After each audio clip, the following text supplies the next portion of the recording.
ओ बन्ना, ये सब क्या हो रहा है? कोई यज्ञ होने वाला है, गुरुजी भी आए।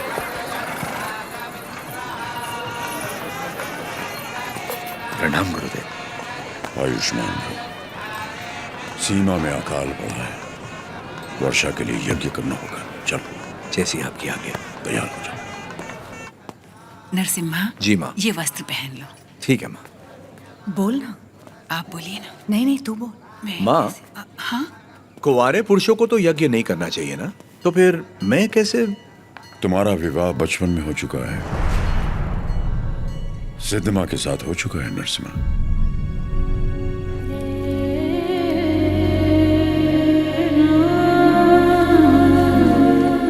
जैसा अकाल अब पड़ा है, तुम्हारे बचपन में भी पड़ा था। ज्योतिष के अनुसार ये यज्ञ सिर्फ तुम कर सकते थे। परिस्थिति कुछ ऐसी बन गई कि यज्ञ के लिए हमें सिद्धम्मा से तुम्हारा ब्याह कराना पड़ा।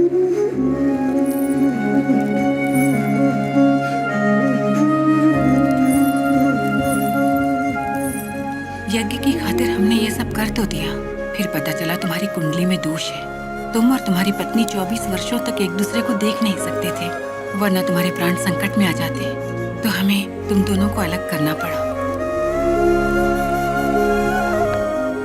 दोबारा यज्ञ की घड़ी आते ही तुम्हारा दोष समाप्त हो गया। सिद्धमा के साथ तुम्हारा विवाह देवताओं का निर्णय है। जाओ, आगे बढ़ो। लोगों के अश्रु मिटाने के लिए सिद्धमा के साथ यज्ञ करो। जाओ।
लक्ष्मी,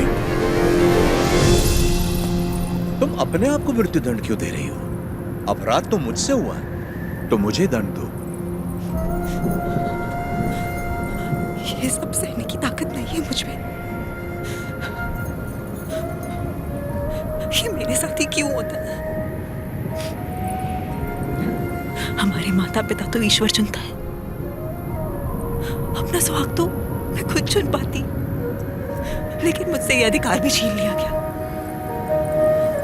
कम से कम मेरी मौत तो मुझे चुनने दीजिए। रुको। ईश्वर हर किसी को कला नहीं देता है, और तुम्हारी कला तो लोगों में नई जागृति पैदा कर सकती है। ये कला ना तुम्हारे लिए है ना उस ईश्वर के लिए, ये लोगों में नई प्रेरणा जगाने की।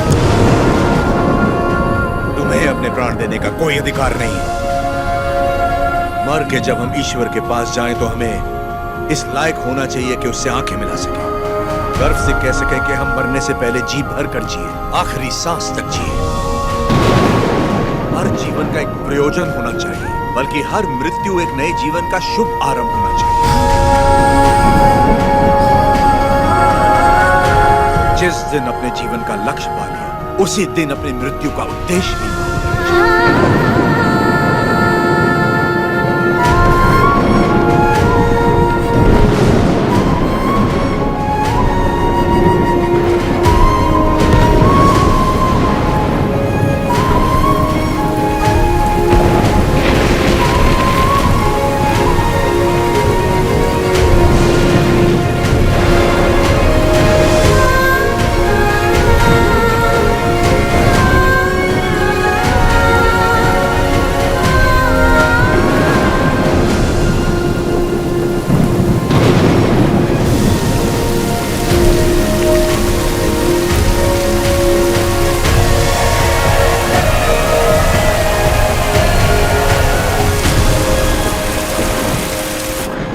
मुझे आपसे कुछ कहना है, कह सकती हूँ?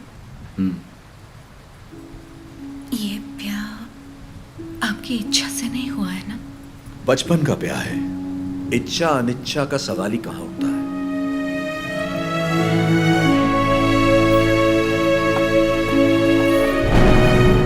आपकी बात तो सही है, पर मैंने तो बचपन से सिर्फ आप ही को चाहा है। तुम्हें पता था कि हमारा ब्याह हुआ है? और क्या, मुझे तो बचपन से ही पता था। बचपन से लेके आज तक आप ही मेरे संसार हैं। आपके लिए न जाने कितनों से लड़ी हूँ, यहाँ तक कि अपनी अम्मा से भी। सब कहते थे कि अगर मैंने आपको देखा तो दोष लगेगा, इसलिए आपसे कभी मिल नहीं पाई। आप यकीन नहीं करेंगे, नींद खुलते ही पहले आपके बारे में पूछती थी। आपकी वीरता भरी कहानियां सुनकर बहुत खुश होती थी। हर रोज आप जिस मंदिर जाते थे मैं भी वही जाती थी। जैसे आप पूजा करते थे वैसे मैं भी पूजा करती थी। उस दिन उत्सव में जैसे ही मैंने आपको आते हुए देखा, मैं सरोवर की ओर चली गई। मुझे डर था कि अगर आपको पानी में भी देख लिया तो आपको दोष लगेगा। ये 24 साल मैंने कैसे गुजारे सिर्फ मैं ही जानती हूँ। मुझे सिर्फ उस पल का इंतजार था जब आपको जी भर के देख सकूं। यज्ञ के समय भी मैं आपको देख नहीं पाई, इस डर से कि कहीं आपको देख के रो ना पड़ूं। वहां लोग देखते तो क्या कहते।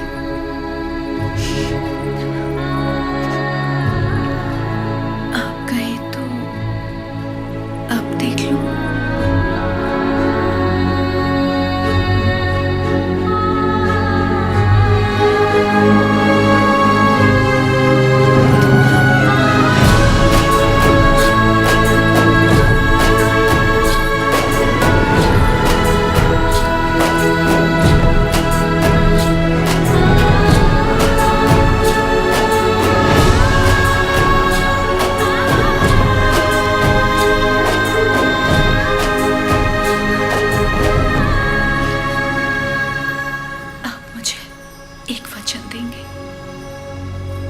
मैंने अपनी सारी जिंदगी सिर्फ आप ही को चाहा है। मैं आपको कभी नहीं रोकूंगी, चाहे जैसे रहिए, लेकिन आप एक वचन दीजिए।